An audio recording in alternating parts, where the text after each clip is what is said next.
The time it takes for the attackers to carve through the map and get their execute going is an important factor in operator selection. Trains are a tool that transport people while somebody's trying to record audio. Time is a tool that attackers have a finite amount thereof. Competitive siege then relies on lots of shields and hunting operators like Deimos to cut through the building efficiently and to take space safely. While the defenders often use time wasters like Azami, Cade, and Tubarao, and more directly pressure the attackers with the persistent threat of gunfights with information from a Valkyrie camera. A quick glance at the professional pick rate chart after a big event is one of my favorite ways to provide a quick snapshot of what's working and what's not in any particular siege meta. Professional siege does not contextualize the more intuition-based way most people play ranked, so it often doesn't apply to everybody, but it can give you a good sense of guaranteed value for the operators in the game. All that said, here are the best operators in Operation Prep Phase, Year 10, Season 1. First off, any shields. You'll immediately notice that shields are still very much in style, even with the recent nerfs they had not too long ago, with Montang being the most heavily banned operator at a professional level. In ranked, a lot of people just don't want to deal with Blackbeard because he's annoying, but the general consensus is that shields are in a very powerful state right now, with Montang, Blackbeard, and Blitz all sharing high ban rates. Blitz in particular is very useful as a shotgun counter and can dislodge even the most stubborn smoke players from their close range hold. Monty is good for long corridors where you have to get a lot of space in a short amount of time. Shields can take space across the map and force defending roamers to retreat, which saves time on their initial clear, and time is a resource, like we said, that attackers like to have, which is why operators like Azami on defense are often utilized. Even with the Kiba barrier nerf that she got some time ago, being able to draw enemy fire away from something they could otherwise be shooting at is a decent resource drain in and of itself. Azami is a multifaceted character who can adapt to just about any scenario the attack throws at her, and she can play as a roamer or a sight anchor interchangeably. She can place static defenses ahead of time that create a maze of frustrating angles and positions to clear and concentrate on, and better still, if the attackers decide to rotate, Azami can meet them wherever they want to go next. Her ability to construct the map to whatever the defending team specifically needs has always made her a hugely influential operator, and as long as her gadget's core functionality of bulletproof cover at a moment's notice remains the same, she will continue to be as so. But what can you do to disrupt a stalwart Azami setup as an attacker? Well, you can bring frag grenades and put a big red X marks the spot on her position that makes her an easy target. That's where Deimos comes into play. Deimos got a lot of play at Invite this year because a controlled roam clear is more or less the standard setup for an attacking roster in Siege. It's not quite the same kind of utility spam that we have with the yellow meta, but it's still an essential piece of the puzzle. Not only can Deimos fight pretty effectively and heads up 50-50 ones with this pistol, the rounds are coded in the game like that of a shotgun, so they have powerful destructive capabilities too, giving Deimos the ability to disrupt power positions through the ceiling above or through the floor below with his grenades. A lot of teams are pivoting away from exclusive second floor bomb site holds to first floor holds, with a heavy roam on the top floor that's kind of set up like half of a second floor hold would look like.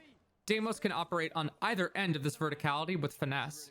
What also separates Deimos from the rest of the roam clearing operators is the fact that he can pinpoint the exact location of an enemy with his tracker.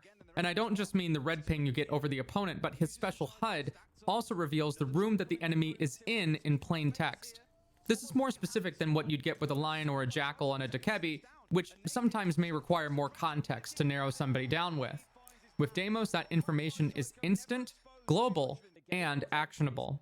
His AK-74 is also a solid rifle, and I don't mind running the M590 just for fun, considering his unique sidearm is so good. But if Deimos is going to gather info on you, you might as well gather info on him, and sometimes the best defense is a good offense. Joust for control of the map with a Valkyrie. The defensive response to the quick roam clear is to waste as much time as possible by fanning out throughout the map with deep roams and shooting.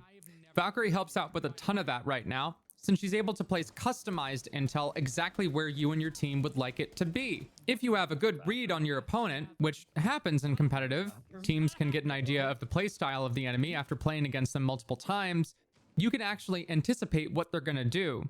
Obviously, you can pair Valkyrie with C4, which is nice, But really the name of the game is to equip yourself with an information advantage and take gunfights with the enemy as soon as they try to get into the building, and that's something that everybody can do, not just Valk. Realistically, the attackers should be encountering a point of resistance at every point along the way to the bomb site, even if it includes a defender getting droned and running away.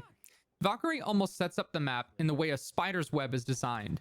As soon as a vibration is felt on the web, in other words, an attacker reveals their presence on cameras, the defense can quickly route to outposition them and put them in a disadvantageous gunfight position. This approach works frighteningly well on small-sized maps like Border, where the defense has less time to make their rotations, and that's why I always end up banning her on Border, because I just don't want to deal with it. Valkyrie can do a lot of things, but she can't do anything about hard breach. We'll talk about the best hard breacher in the game right now and what defenders are doing to deal with it. Ace is on the list, and this doesn't really surprise most people. Ace is still the king of hard breaching thanks to his ability to open the wall from a distance, which keeps him safe from C4, and the fact that the hard breach charges can be deployed on a double wall at the same time. That prevents bandit tricking. That's not something Hibana can really do. Tactically speaking, the explanation is simple, and I often repeat it.